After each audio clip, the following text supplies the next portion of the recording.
Some friends and I got together and came up with a series of tests to compare the pros and cons of muzzle brakes. To complete this test, we had to create a device that would repeatedly measure recoil of a rifle. A remote trigger device was used to prevent any additional errors. All tests were done to show the differences in brakes, and no attempt was made to discredit other manufacturers. This information is to assist you in your choice of purchasing a muzzle brake. All tests were conducted at a firing range using the same type of ammo per test for consistency of results. This all started because there was no effective brake for the 50 BMG that was pleasant to shoot, so we needed to conduct tests on smaller calibers to evaluate cause and effect. In our first video of the 50 BMG prototype, you can see the brake was very effective at reducing recoil and redirecting the shock wave away from the shooter because of the progressive port angles. All ready?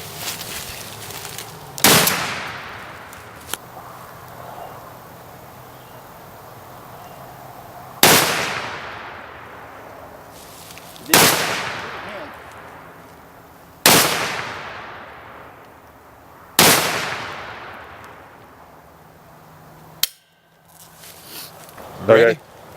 We're going. Rock and roll.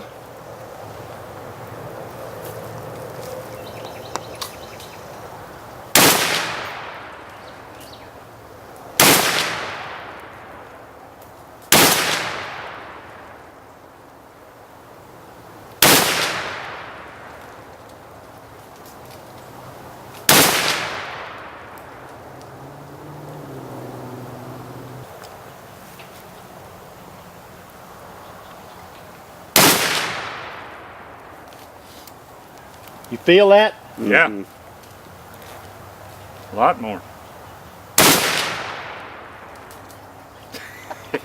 Grass all over him.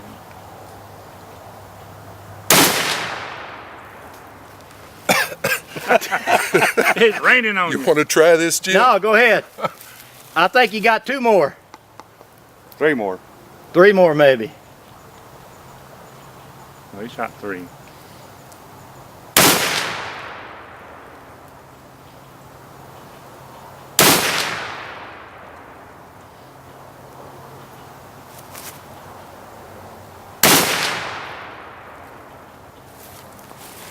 I already know my brake is better. Okay, this is the original Assassin brake that was used in the test for the 50 BMG on the YouTube video, and it was the prototype, the original one. And then we came up with this one. Got a special QPQ coating on it. It's like a case hardening. It's black. It's very hard. You can't hardly even file it. That should give it some real durability. And it's also got the set screws that was requested by some of the folks. This is a smaller, just a narrowed down version that's not quite as big for bolt actions and stuff like that. And then after these, to do a lot of our testing, we can't shoot the 50 at all the ranges, so we had to go with smaller calibers that were range legal. So this is the machined Assassin brake as it is with all of the features in it. It's got the turning vanes inside, 10 degrees, 20 degrees, 30 degrees, and 40 degrees on the vanes inside, and the ports of course are progressive. This is one that has been lightened a little bit and turned down. It's a different model, and this is what I call a mini, and it's used on much smaller rifles instead of a big heavy brake. And it's more than anything for control, muzzle control, rather than recoil, because obviously on the small caliber rifles you don't really need recoil control. It helps, but it's mainly for muzzle control, and it, as some of the videos will show, it's very good at controlling the muzzle. We've got some brakes here. I'll describe some of these that we did some of our testing on. This of course is just a flash hider, and we found that flash hiders don't do anything for recoil or dB of sound, but they do a very good job of hiding the flash like they're supposed to. This is a radial brake that was on some of our videos. You can see it's tested, and these radial brakes are called quiet brakes, and I'm not sure that's a good term because most of the brakes we used had up to 107 dB, and these normally just have one big chamber, and as you'll see in the video, it produces a lot of fire out in front, which some people may like. This is another type of radial brake, big bore obviously, and a big chamber, and the larger that bore hole, the less efficient muzzle brakes are. So if you put a muzzle brake on a 45 caliber, it's not going to be as effective as one on a smaller caliber. This is a angle port brake with top holes in it. The ports come back at an angle, and those are pretty effective, but they're also very loud. The highest reading we got was, I think, on one of these brakes, 108 dB. This is a straight port with vents on top, and they're also effective, but they don't reduce recoil as well. And then this is one that I plugged 2 of the holes and just tried one to calm down the effect of pushing the barrel down, and it did some, but that's something that has to be adjusted based on powder volume and cartridge, case capacity, and everything. I also have another brake that is a tuned brake, and what we've done is gone in and tried to work up a formula for tuning that brake to a specific cartridge, and it works very well. It even reduces recoil better than the conventional one, but it requires extra machining to do it. But it is experimental at this point, and right now if I install one on a rifle, I can tune it for that cartridge and get a little bit more efficiency. It goes from about 50% recoil reduction to 60%, which is off the charts. And now that's on the smaller calibers. It's not on the bigger calibers. The higher up we went in bore diameter, the lower the recoil reduction was. So that's the brakes, and like I said, most of those we tested, you'll see those in the videos, but it gives you a comparison. If you're looking to decide what kind of brake you want, maybe this will help you decide whether you want the radial, the ported with the vents on top, not the non-ported side discharge brakes. I don't have another.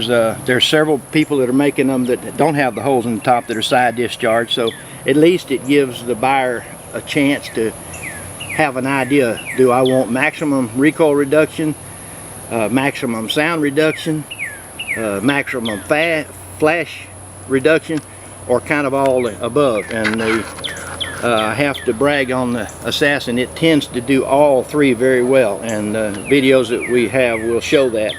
So it's not just another brake, it actually is functional. And a lot of the brakes target recoil, they target muzzle flash, or they target sound. And I've tried to combine them all three in the brake, and apparently it's working out pretty good. So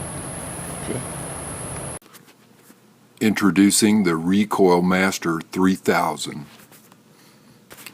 This device was used in all the tests we conducted. The construction is much like a lead sled, except the rifle carrier is mounted on ball bearing slides. Full travel is restricted to 12 inches. The rifle is secured to the carrier using Velcro straps. Springs are used to absorb the recoil. Up to 6 springs can be used. Each spring's rate was measured. Using the spring rate, travel, weight of the rifle, and carrier, the amount of recoil can be calculated. A simple remote trigger was used to eliminate any forces on the rifle during firing. An indicator is mounted on the side of the device to show how much the rifle traveled during the shot.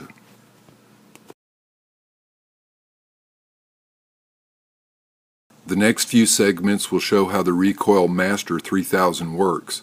First will be a 450 Bushmaster, mostly to show how the device is used. The next 2 rifles will be 30-06s. This test was done to show that 2 rifles shooting the same ammo can produce different recoil numbers using the device, the difference being one rifle is much heavier than the other. Following this will be tests for AR-15 and AR-10 platforms using different configurations. Want to take one spring off? I'd shoot it first. No, let's shoot it like this first. Everybody ready?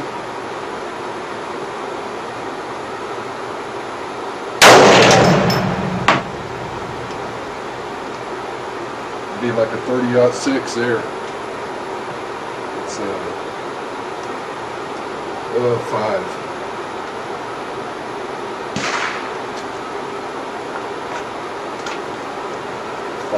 Ready to go again? Yeah.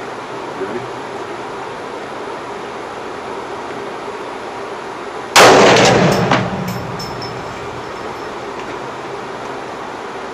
Four and 875. 4.875.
You want to dub this now or just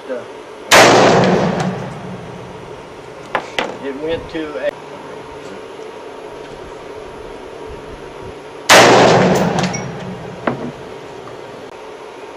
all right.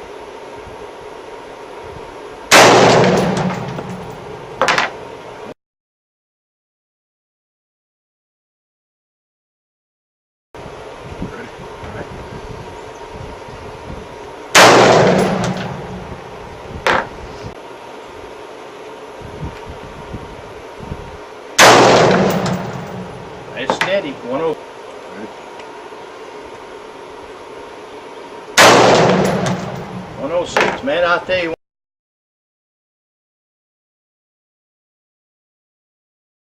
Good. Good.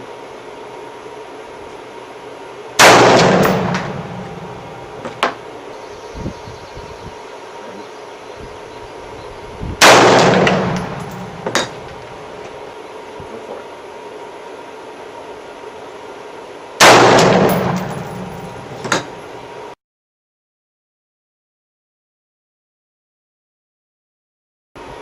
Ready?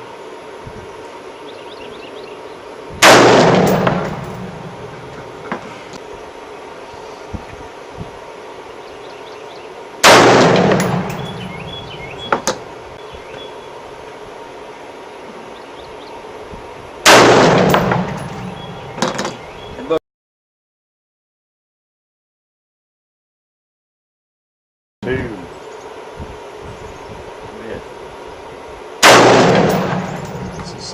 Actually, all right. 105.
same.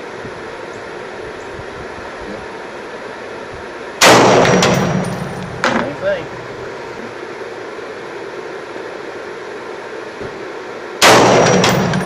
A little louder.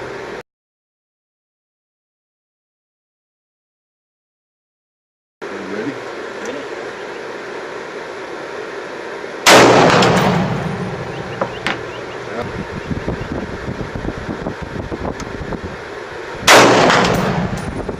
You can hear it hit the backside.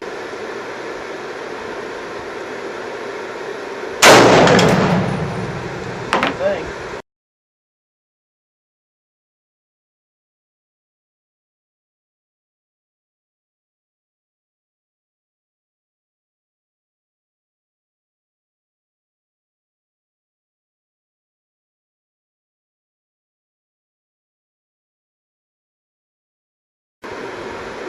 And if you step out just a little bit, it'll be quieter.